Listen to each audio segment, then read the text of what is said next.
There's a small story I think about often. I was maybe 7 years old, standing at the top of a flight of stairs. I told my mother, in the cocky way kids do, that I was going to jump down the whole flight at once. Most parents would have said no. Mine said something different.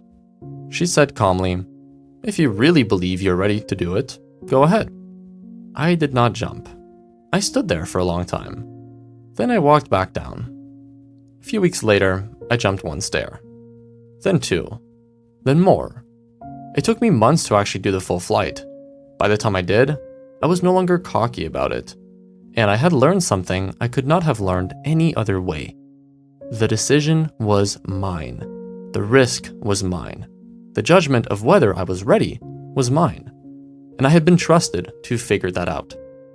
That single way of being raised shaped almost everything about how I approach the world now.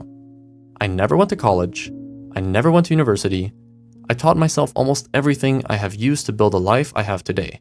By reading, by trying, by failing, by adjusting, and by trusting my own ability to evaluate whether something made sense rather than waiting to be told that it did.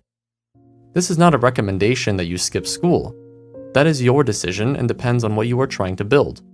It is an invitation to look at how often you outsource your thinking. How many of the choices you have made in the last 10 years did you actually make? How many of them did you accept from a culture, a family, a peer group, or an industry that handed you a default? Alan Watts had a phrase for this.